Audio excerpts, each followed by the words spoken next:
Do you sometimes wonder how you could truly have an impact when it comes to diversity, equity, inclusion, and belonging? How do you know you are moving in the right direction when it comes to becoming a more inclusive individual? As Diverse as Two Peas in a Pod brings topics such as ethnicity, genders, sexuality, religion on the table. We talk about research and science, but also emotions, feelings, and vulnerability. We discuss allyship, advocacy, privilege, but most importantly, we talk action. Because without action, we stay still. And when it comes to diversity, equity, inclusion, and belonging, stillness is never the answer. Welcome to As Diverse as Two Peas in a Pod. In this episode of As Diverse as Two Peas in a Pod, I have the pleasure to welcome Dr. Kimya Nuru Dennis. Dr. Kimya Nuru Dennis is an activist, sociologist and criminologist, educator and researcher. As founder of 365 Diversity, Dr. Dennis helps change curriculum and courses for K-12 schools and colleges, universities, and changing academic programs, training, and policies and actions for medical and health students and professionals. Born and raised in Richmond, Virginia, Dr. Dennis lived in North Carolina to attain the doctorate and as a college faculty. Dr. Dennis now lives in the city of Baltimore, Maryland, and connects with local, national, and international communities, schools, businesses, and organizations. Once again, welcome to another episode of As Diverse as Two Peas in a Pod. Welcome to this episode of As Diverse as Two Peas in a Pod. Today, I have the pleasure to welcome Kimya Nuru, who is going to be here with me for the duration of this podcast. Welcome. Thank you so much for having me. Well, as I start every podcast, I think the best person to introduce yourself is definitely you. You do a much better job than me. So I'd love to hear more about you, and I'm sure our listeners would love to hear as well more about you. So what's your story? My story, the short version, I am Dr. Kimya Nuru Dennis. I do community advocacy. I am a sociologist and criminologist, educator and researcher, and I'm founder of 365 Diversity. I am born and raised in Richmond, Virginia, in the United States of America, and I'm a descendant of centuries of enslaved Africans on this stolen land that became United States of America, as well as Canada and South America, but I'm specifically from the United States of America. And so the work that I do now, I have done this for decades. Being born and raised in Richmond, I learned firsthand about different forms of knowledge because I was raised by two Black educators. So we were taught to not rely on school curriculum, to not rely on what's in the libraries, because despite thousands of years of knowledges around the world, we are presented only what the people in power decide is relevant. And that's often not the most relevant information to know across all these various ethnicities, cultures, religions, nations of people who became lumped into racial categorizations in the past centuries. Mm-hmm. So that's the long story short of it all. I appreciate and enjoy doing presentations and trainings, but the work that I do, it's not intro level for adults. So I always tell people when I talk about my mottos, the discuss diversity daily and not your typical diversity training, my work is based on centuries of Black knowledges and Indigenous knowledges that existed long before these acronyms of DEI were created, long before there were DEI offices, long before there were anti-racism trainings in the sense that they exist now, long before people started making profit and becoming wealthy from these New York Times bestseller anti-racism books and all this stuff. long before all of that, Black people and Indigenous people have actually done generations of trainings, including for white people, to explain racial justice. Before the civil rights movement formally happened that people cite, there were Black people in communities doing this work before people even got paid to do it. So that's the work for which my work is the foundation. And I always explain that to people because we have to get beyond giving people definitions of words. That's not productive. If you're talking about race, that's the circular routine of just white people will come into these 2-hour trainings and they leave knowing a certain definition of racism. Nothing gets accomplished. So that's why my work is results-based in terms of changing policies, changing practices, doing annual assessments. So when I was still full-time faculty in North Carolina, I controlled an academic program in which I had to do annual assessments.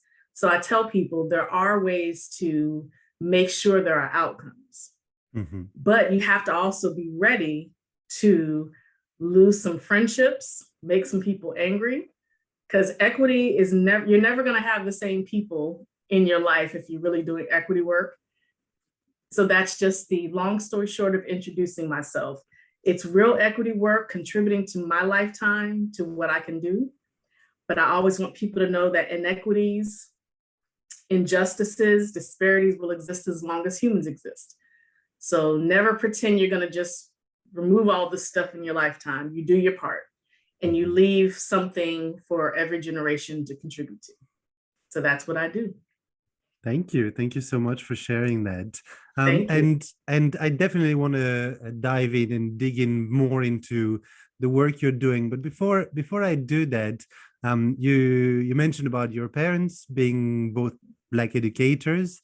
And I had a curiosity question, actually. How did that impact you as a child and obviously the work you're doing now? Yeah, so my brothers and I, all 4 of us went to predominantly Black Richmond public schools. And people who are familiar with Richmond, Virginia know that we're also known for Monument Avenue, where it's always a strip of Confederate statues. And then at the end, you have the tiny Arthur Ashe statue.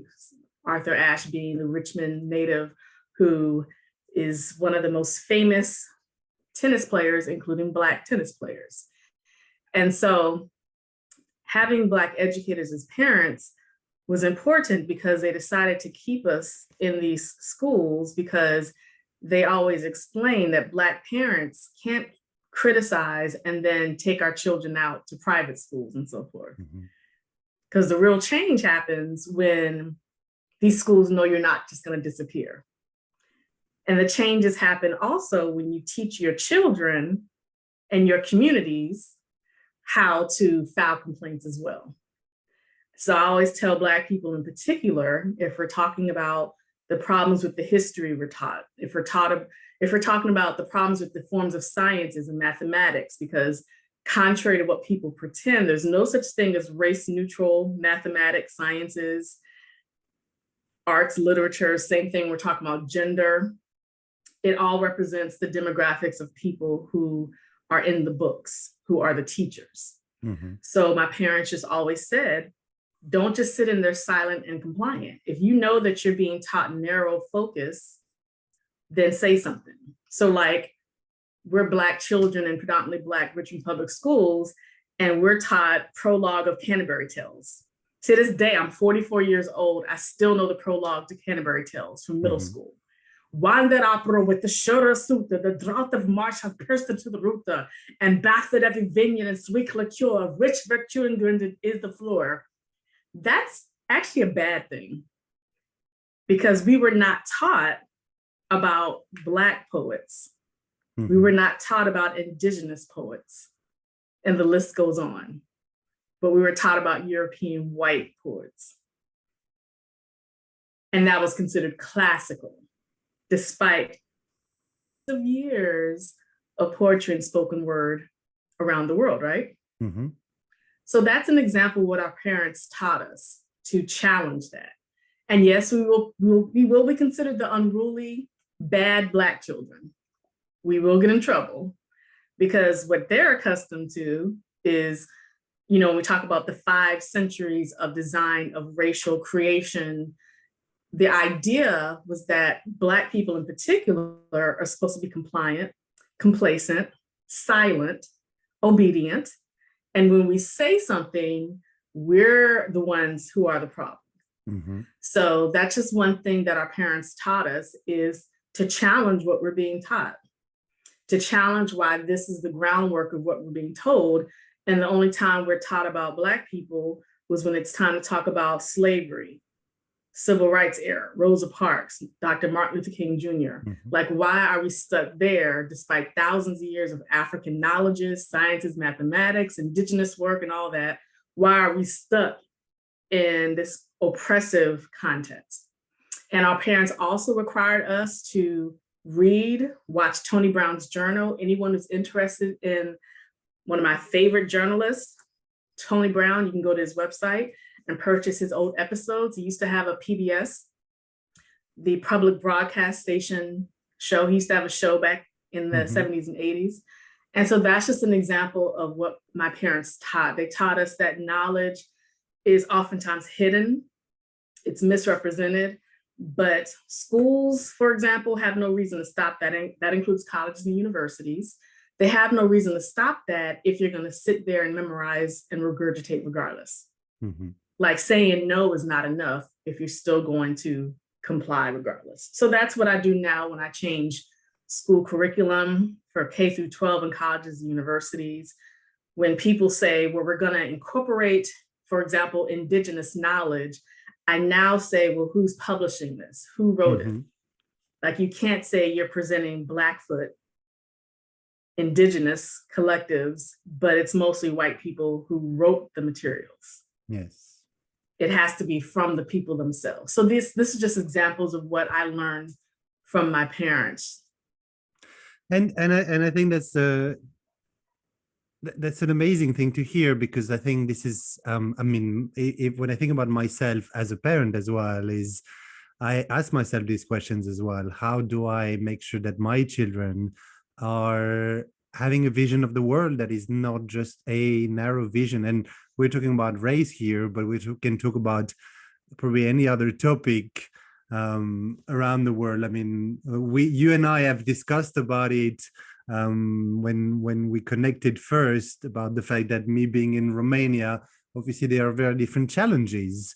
The Black indigenous doesn't talk the same way in Romania, but there are other challenges which are very similar in the way we actually educate the children, our children, and think about the world around us based on our environment and the differences in what is being said and not said, and what is being talked about and not talked about. So I think it's a great message to pass on, because I imagine and I hope as parents we all want this for our children, to be able to move forward and understand the world not in a very narrow, tiny little way of seeing things, but being as open as possible to everything around them.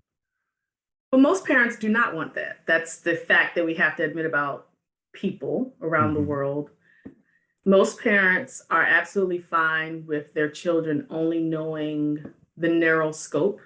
It could be whether it's religion, spirituality, it could be narrow views regarding gender identity, sexuality, health conditions. So most people are very ableist. Even if they themselves have a mental condition or a physical condition, they still define normalcy based on having quote unquote normal health, right? And they feel like making their children healthy, happy, and just living life, they'll say things like, well, we just want them to have a simple, happy life, which for most people in cultures that are male men dominant, ableist, homophobic, transphobic, racist, and racism is all around the world, as is colorism. So like you can look at Romania, where there's still that ranking in terms of people who can seem white enough, especially when looking at skin complexion, hair texture, nose features, eye color, What does it mean to have darker features? You might be considered exotic and beautiful. But in power rankings, the idea is if you go to United Nations, for example, who can mix in a white enough European culture? And unfortunately, people assume that this is based on bias and prejudice, which is why people waste time and money on bias trainings. They'll say, we had no idea, let's do a bias training to challenge our biases. I always tell people that's such a waste of time. Everyone has biases. You're not reducing anyone's bias. At the end of these trainings, everyone can leave the training. Well, first of all, most people will complain because you're challenging what they were taught. But even if they say that they no longer are colorist, racist, homophobic, transphobic, they will say that, but they're not going to change what they do. They don't change their voting patterns oftentimes. They don't change the kinds of books that they want to read. They don't change the schools. They don't change medical and health services. Medical and health services around most of the world are based on body mass index that are very European white standards of normalcy. They're based on diagnostical statistical model that determines mental health based on very much what white people consider normal mental health as compared to mental illness, right? So the list goes on. So this is why I tell people when talking about raising every generation, including those of us who are never having children, we have to understand the discussions are more than teaching people how to smile. It's more than telling people how to have friends. Most of us will almost always have friends and family who are within our racial ethnic group. That in and of itself is not bad. I always tell people because, a lot of times people say, well, we need to have friends and family in every culture.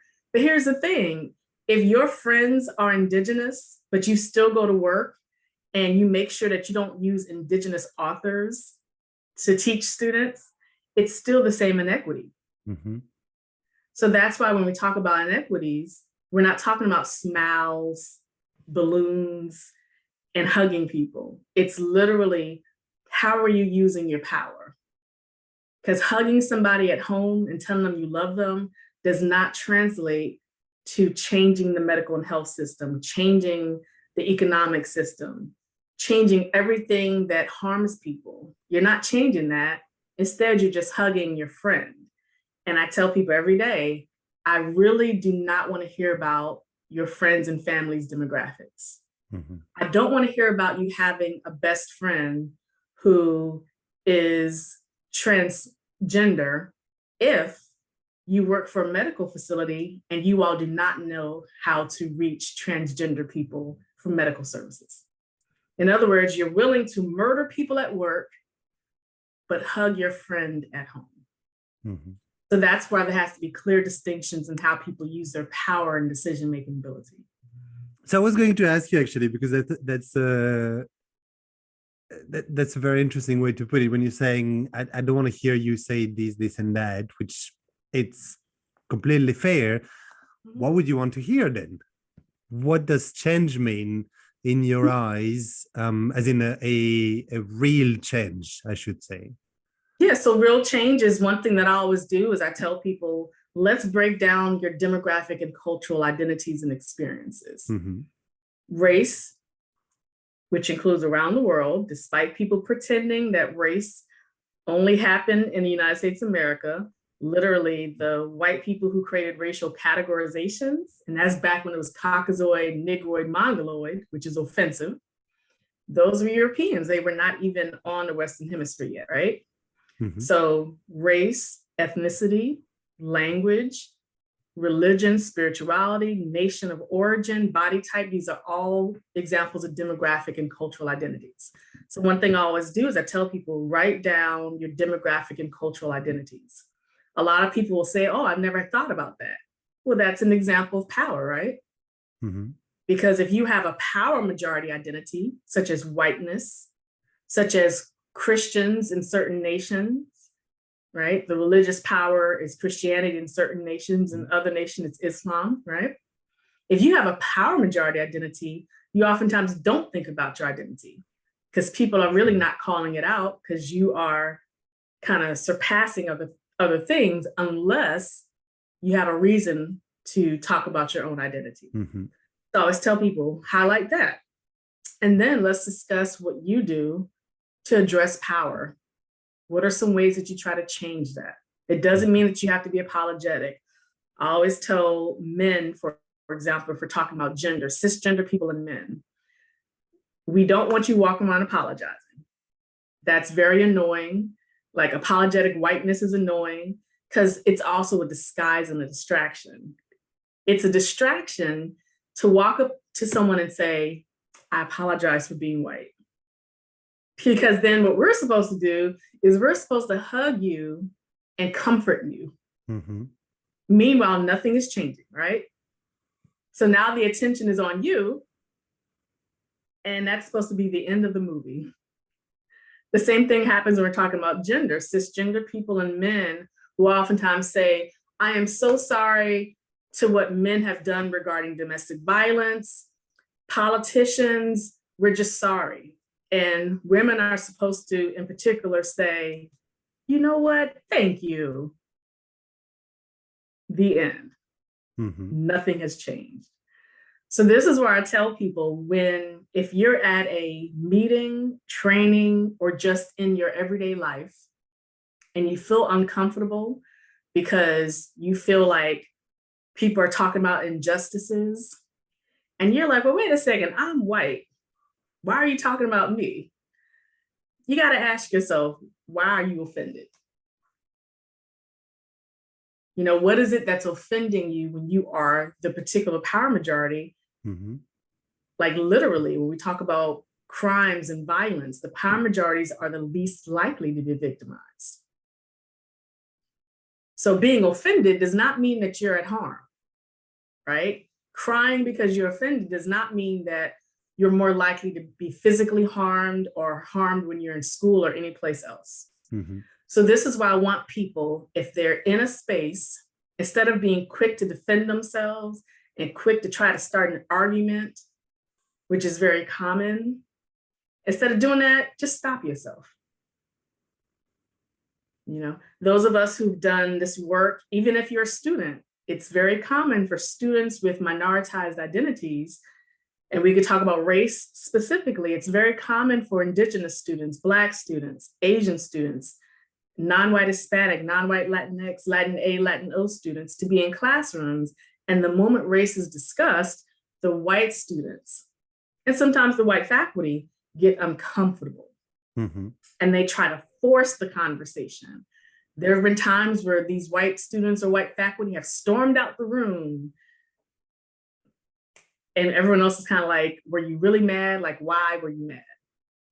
So this is an example why I tell people, you have to just internalize what offended you, why you thought that people should care that you're offended, because minoritized people can get offended every day, right? Mm-hmm. And we're told to just sit still and be quiet. So when power majority groups are offended, you got to ask yourself, number one, why are you offended? Number two, why do you think other people should care that you're offended? So instead of announcing yourself, instead of announcing your apologies and all that good stuff, just sit back, learn, and think about what is the purpose of your announcement other than considering yourself a good person who has a good heart. There has to be something more in depth than that if you're really talking about contributing to changes.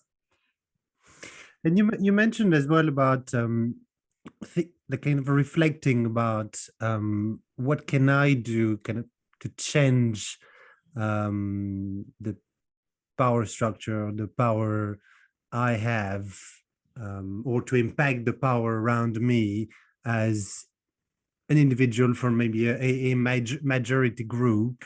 What I hear quite often is that, okay, there are some areas where it's very obvious the change we can do and the impact we can have is very, very obvious.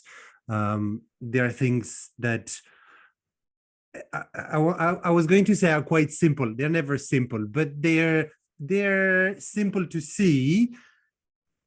but for a lot of people as well, some of the discussions I have, and I'd love to hear your opinion on that, is they struggle sometimes to realize what can they do at their level. A simple example, and I have some of my answers, so I will not influence that.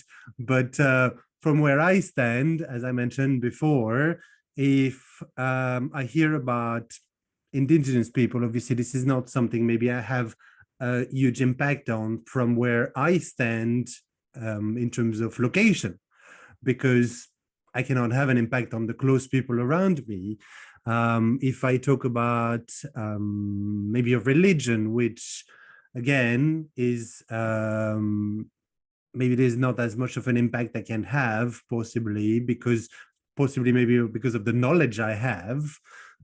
So what I wanted to ask you, in your opinion, what are some of these things that people can actually do that, even though can seem to be very little, very simple, very small, actually have a huge impact on making that change?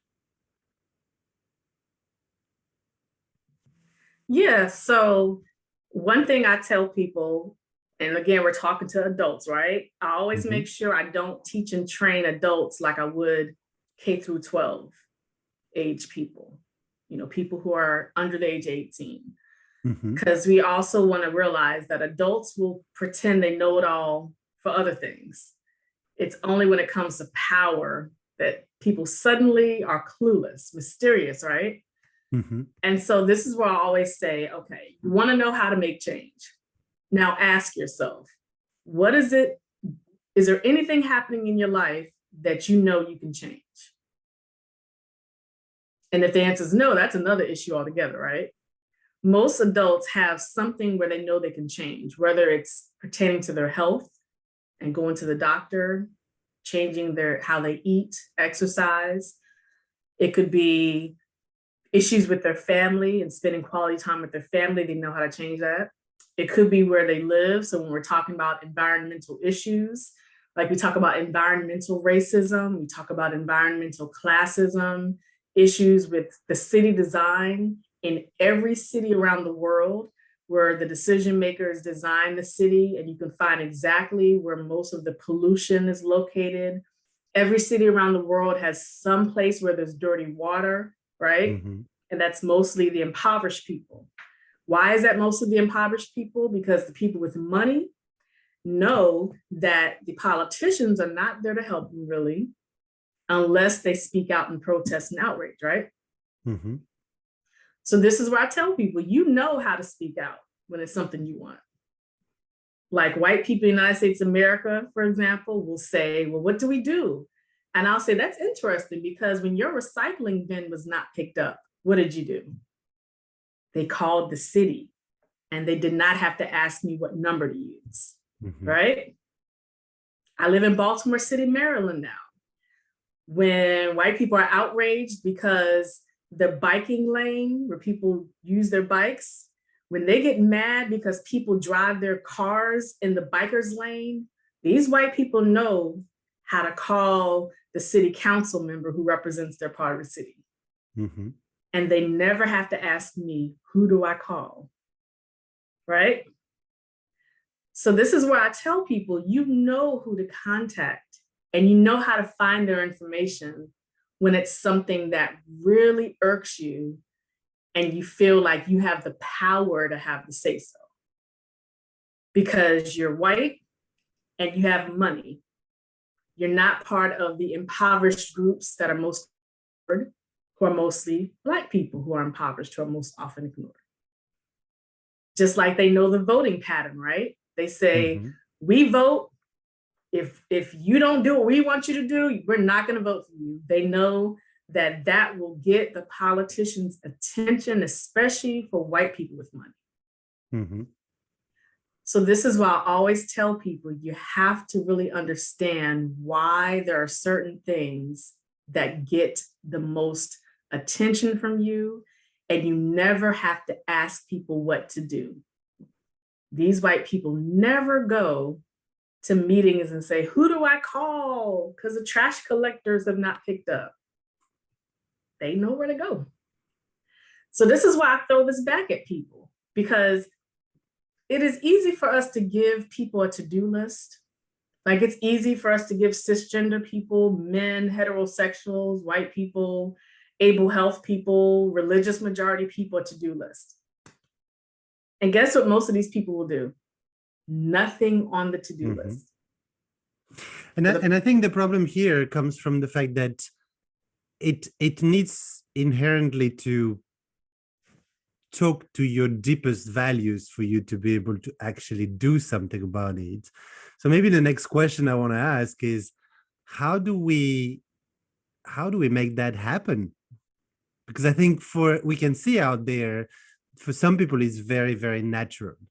It's I mean, if I talk a little bit about myself, I'm involved with the coaching organization called Coaching for Everyone, that supports BIPOC communities in the US, because for me it talks to my deepest values of what change I want to make. And it's my small contribution as well from where I stand in Romania to something that maybe a country that is actually quite far away, both in mind and physically, but I know it's going to make a difference in the long term. And I relate to that cause. I relate to everything they believe in and their values. But how do we make that happen for other people then?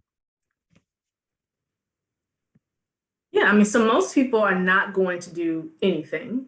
We just have to remember that most people are struggling to live every day. It could be mental health issues, family issues, workplace issues, anything happening in most people's lives. That's why we always have to remember, those of us who do work regarding inclusion and equity anywhere, we have to stop pretending that most people will contribute to that.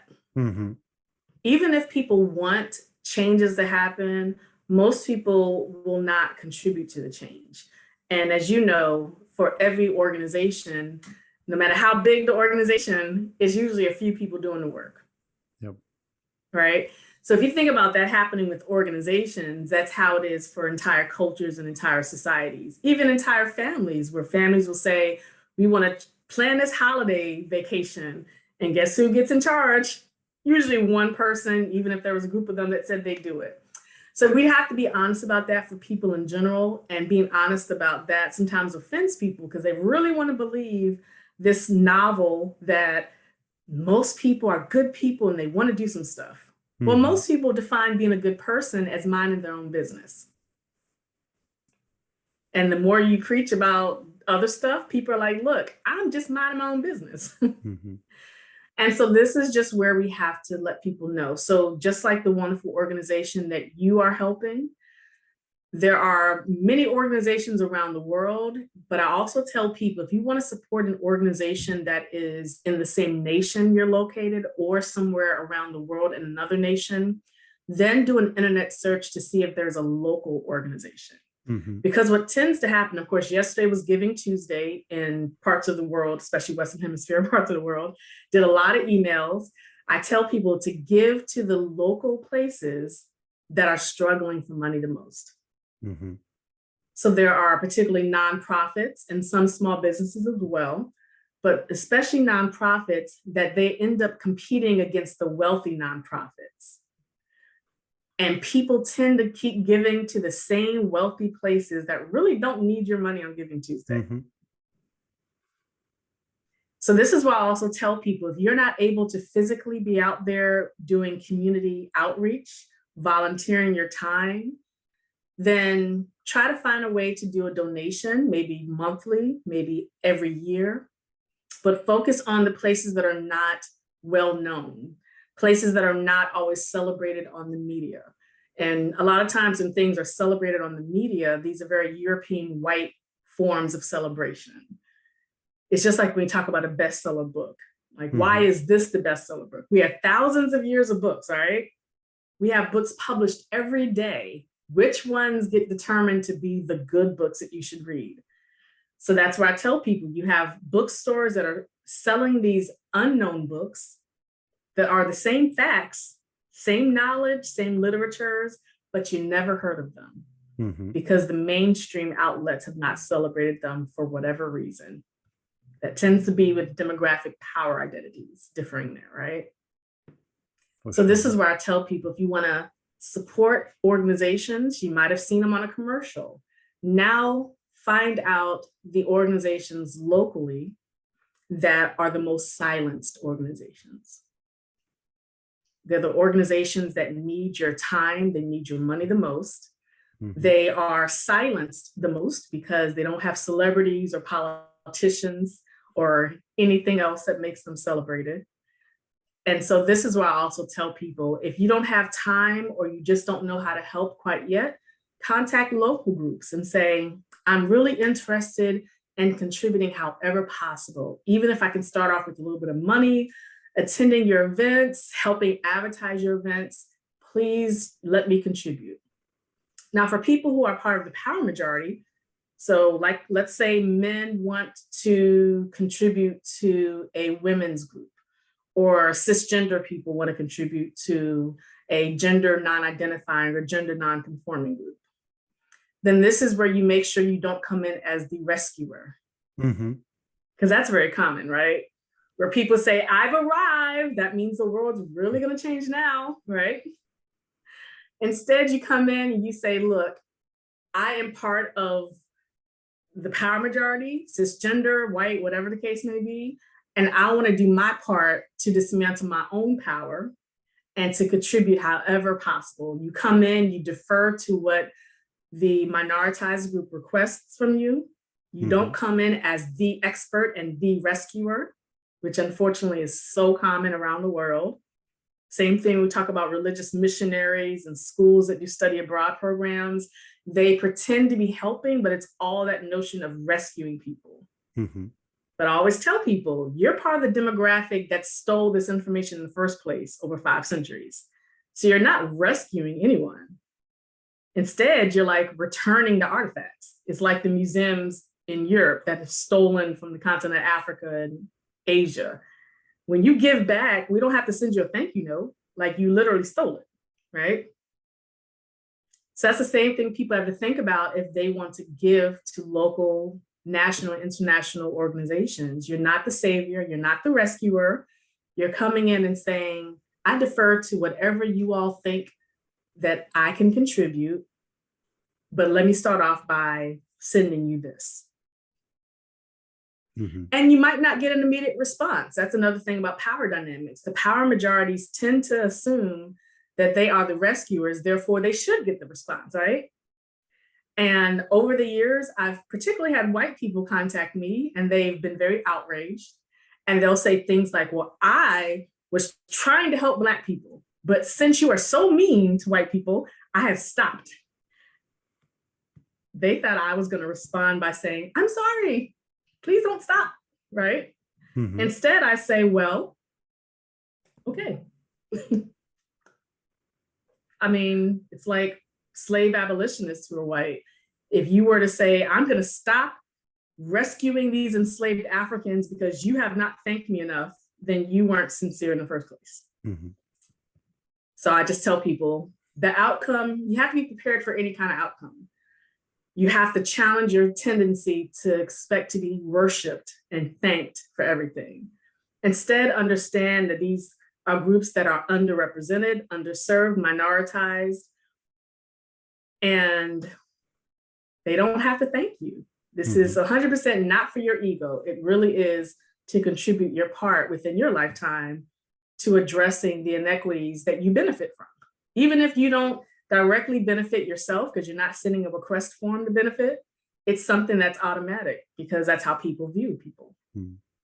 And I think that's a very strong point you're making here, because and I don't know if it's a majority thing or if it's a human thing to become that rescuer, and we're not going to go there. But what I find very interesting in what you're saying is, I think something that comes back from a number of episodes I've done and people I've talked to as well, which is it's that notion of coming and basically being in some ways vulnerable to say, I don't know everything, but I am not going to impose my views, my ways of seeing things because I'm here to support, I'm here to serve, help, whatever it might be.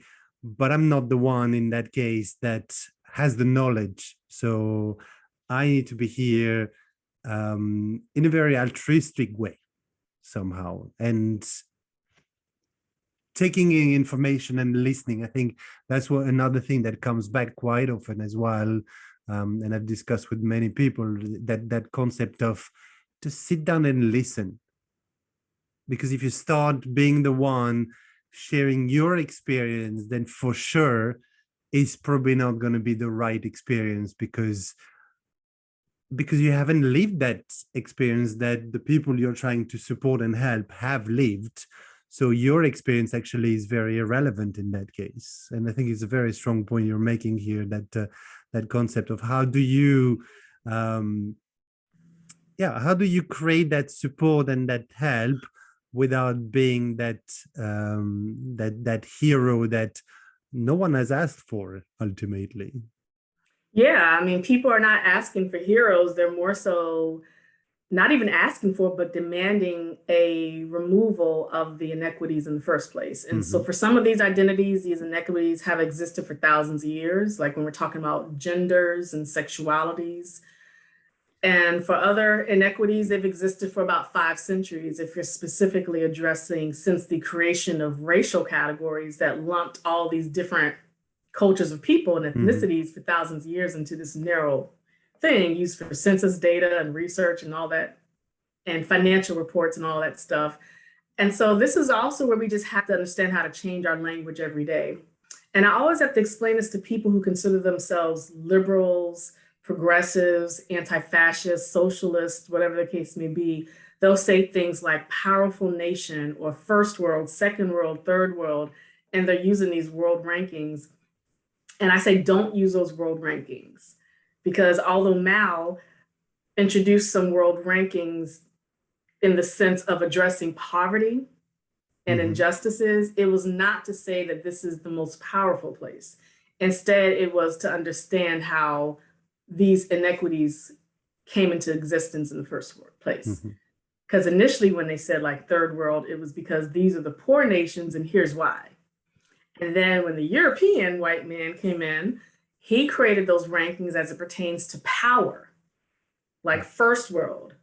And we're supposed to pretend it's mere coincidence that this is Europe, which then translates to USA, Canada, and colonialism, South America, Africa, and Asia. You know, the first world being the European white-based nations, and then second world, third world. So this is why I just tell people, even changing your language, whether that's in your teaching, your research, everyday conversations, address that. Like if you're talking about environmental racism and classism around the world, don't say, yeah, those third world nations, because when you do that, you're complying with this falsehood that these nations were always struggling. So first of all, these nations, some of these nations didn't even exist before 5 centuries ago when colonialists did it, right? But for nations that have existed for thousands of years, before there were official continents and all that stuff, these are not world ranking nations. They're not part of that ranking. Their poverty is based on the colonialists, the diamond mines, people risking their life, dying. All of this is intentionally designed. So don't use world ranking categorizations, because most people, when they do that, they're not talking about differences in class and caste systems. Instead, they're really pretending that there's like a ranking in power and in whose opinion should matter the most. So they'll say things like USA, you know, come rescue us. I'm like, USA is the reason why it's stolen in the first place in you all. So they don't have to rescue you. They have to really return everything they stole. And so this is just another way for people to rethink what they were taught since childhood, because most people are taught since childhood, especially in schools, but also in families, that there's certain statuses for their own nation as compared to other nations. And when they're taught in schools, also they're taught that here's the knowledge. Like, despite thousands of years of knowledges of your own people, here's what we really need to learn. And so that's another way that people have to really challenge that. It doesn't mean that your challenges will change every single thing. A lot of people get disappointed because they thought that challenging what they're taught in school was supposed to like change things in their lifetime. And that's not how this happens either, because we got to look at who publishes the most work, who creates standardized tests, and the list goes on. So this is why I just tell people, do your part, change the knowledge. Also, I always tell people when you get to college, university level, student evaluations do mean something. So it's okay to put in the evaluation that your professor keeps teaching white people's version of computer sciences, white people's version of IT, white people's version includes when we talk about the rise in people of the Asian diaspora who still comply with the European version, right? So these are all examples of how we can give feedback. You will be considered a complainer. But like I told you since I was a child, you gotta complain or else people will pretend they don't know there's a problem because no one's ever complained. That's a common phrase. People will say, well, no one ever complained. Well, people don't complain because they don't want to be the complainer. Yes. I am the complainer. I tell people, if you don't want complaints, you better change.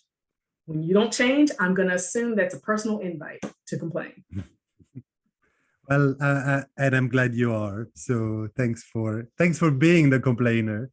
Yeah, my wife would probably agree with that with myself as well, that I am the complainer as well. So we have definitely something in common on that side. Yeah, and that's why we need collectives, though, of complainers, because it's easy for them to dismiss us and to punish us. And so this is why I tell people when we're talking about people protesting in the streets around the world, a lot of times you see in the news or you'll see it yourself where people are marching down streets. They are protesting against horrible businesses. They're protesting against governments. They're doing a government uprising, right?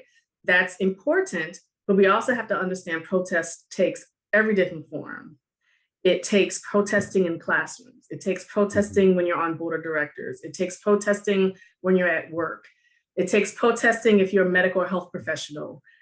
We have especially 5 centuries of medical racism and scientific racism that is the foundation that actually taught Adolf Hitler and Nazi Germany how to do what they do. But it originated with white people stealing, murdering indigenous people and Black people in particular. And so I tell medical and health professionals, you can do your own protest, but unfortunately, many did not start speaking up until COVID-19 happened. And this is where I tell people, you can't wait for tragedy and death before you do a strike. Because when you do that, it seems like it's not really authentic because you're ignoring evidence. And now you're just waiting for evidence that smacks you in the face a little bit more. But what about the evidence that always exists? Like when you were in medical and health academic programs, hopefully you knew you weren't really learning the full span of medical and health. And if you didn't know that, that's another problem in itself. So for you to wait till COVID-19 happens, which is the same thing a lot of teachers are doing, they're like, we should not have to teach during this time. I'm like, but you've taught your whole career half accurate information in your classes. You taught a certain version of history. You taught a certain version of science. You taught a certain version of math that can have people with PhDs in mathematics not knowing African mathematics, indigenous math, and the list goes on. You were fine with that, but darn it, COVID-19, now you're upset. So this is why I tell people, when you're talking about equity, you can't always just pick and choose what inconveniences you. You got to think, if you truly care about other people like you claim, you have to think about how it's getting other people long before COVID happened. And yes, it can risk people's jobs. So this is why I tell people, most people will not risk their jobs. And I completely understand why, right? But this has to be more than a hashtag on the internet. If you're truly going to do an uprising, you have to really form collectives of people, be honest and say, I can't risk my job, but here's what I can contribute. Maybe providing some funds, maybe bringing you all some food in a COVID safe place. Do something, because if you're full of excuses as to why you can't make changes, I don't want to see people ranting on social media. Fair enough. Because again, you're not children. You're supposed to be grown, and you're supposed to say that you want to make changes happen. So now you got to say changes are not comfortable. They're uncomfortable. They offend people. And you just have to be honest about what you can contribute to those. Thank you. Thank you for sharing that.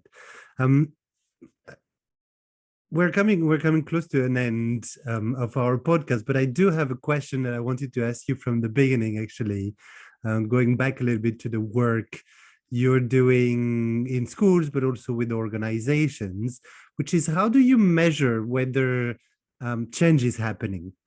And that's a very personal curiosity question, but I was wondering, how do you measure that change, especially in organizations or within your own individual person? How do you know you're going in the right direction? Well, my changes in my individual person, because I am cisgender heterosexual, I do have formal education, although being Black with a PhD still gets me called racial slurs every day by white people. I do have a disability, so thinking about being a Black woman with a disability. So changing myself is a daily process, and it's uncomfortable. It also requires understanding friendships, family connections, organizations with which I am affiliated with, organizations with which I'll collaborate but not join because they have certain approaches that are actually counter to equity. So, for example, they can be pushing for gender equity, racial equity, but they're ableist, or they're pushing for racial equity, but they're anti-LGBTQIA, as though Blackness does not include LGBTQIA, right? So this is an example of the difficulty that's throughout our lives, challenging what you were either taught or what you saw in your communities and your cultures, understanding that most people for thousands of years are not taught facts all the time since childhood. It happens when teaching students. Sometimes students will get offended because you're countering what their grandmother taught them or their parents taught them or something that they learned. And this is why I always tell people, I'm not telling you to change your mind as to what you were taught since childhood. I'm telling you that if you want to hold on to that, that's not the same thing as holding on to facts. Similar to when we're talking about religious beliefs, spirituality beliefs, faith-based beliefs, we're not, a lot of times power majorities will pretend that we're taking away their beliefs and telling them to believe and like and love certain people. And I always tell them, I'm not telling you to like me as a Black woman. You can hate me, but what you can't do is harm me. That's my focus, is reducing the harm part. And so that's what I do to impact myself. And this is just what I encourage people to do in general, is to understand the input that they can have on themselves, on other people. Also know if you want to take a break and say, okay, I need to breathe for a while, do that as well. But just understand that underrepresented and minoritized individuals don't have the same leisure as taking a break necessarily. Especially when your minoritized identity is on the outside and people see it when you walk in the door. So there's so much that goes into what to do. So I don't like motivational speakers, because motivational speakers are so like, think positive and do this and do that. And I don't consider that real life. I more so consider that a to-do list that people just have to think about how much you're able to invest in your lifetime. And just know that you won't complete all of it. And that's okay. But just be honest with yourself and with the world. Don't ever walk around. I don't believe in a such thing as power majority ally. So I'll never say white ally. I don't say cisgender ally. So don't walk around with the ally button on, pretending you're fighting the power for everybody. You're not. Just say you're doing your part and explain the part that you're doing. And if the people you're around who are minoritized are not impressed, don't be offended. Just understand that this is a constant work that people are doing. Well, thank you. Thank you so much for sharing these beautiful words of wisdom as well towards the end. I think it's a very inspiring, and I like that balanced approach that that you're taking that is, I think you mentioned about it a little bit at the beginning, but when we talked last time, which is not about blame is not helping in that process. So I'm glad you're sharing it in those words, and thank you so much for that. One last question I want to ask you, which is more of a logistical question here, is if anyone wants to hear more about you, what you're doing, how they can support, how you can support them, what's the best way for them to reach out to you? Thank you for asking. They can go to 365diversity.com. That's 365diversity.com. They will see my email address. They will see the business number. They will see information about the services I provide, my resumes, and previous podcast interviews where I've discussed many different topics, because I also specialize in mental health, physical health, disability. I do suicide prevention work, and I address the problems with the wealthiest, most profitable, most celebrated suicide prevention organizations. I always explain that if you're really helping people, it can't be the power majority claiming to help the oppressed populations. And that includes when we're talking about health services. So all of that information is on my website. They can contact me, and some of it you will disagree with, perhaps. You might be offended by some of it, but that's the real life. The real life and the real world are not surrounded around the things that you were taught to comfort you. This is really about different lives and different experiences and different identities, some of which that you may not have ever experienced yourself. So thank you. Thank you. Thank you so much again. And I can definitely add to what you were saying in terms of what's available on your website. I had the chance to listen to a few of them, and there's some amazing content there. So definitely go and have a listen, have a watch for some of them. Kimya Nuru, thank you so much for being with me on this episode. It was a pleasure to have you. It was very inspiring, and at the same time, very concrete as well in some of the things we can do. So once again, thank you so much. Thank you so much. Thank you so much for listening. If you enjoyed this episode and you'd like to help support the podcast, please share it with others. Post about it on social media or leave a rating and review. We'd love to hear from you. To catch all the latest from us, you can follow us on Instagram, Facebook, or YouTube at As Diverse as Two Peas in a Pod.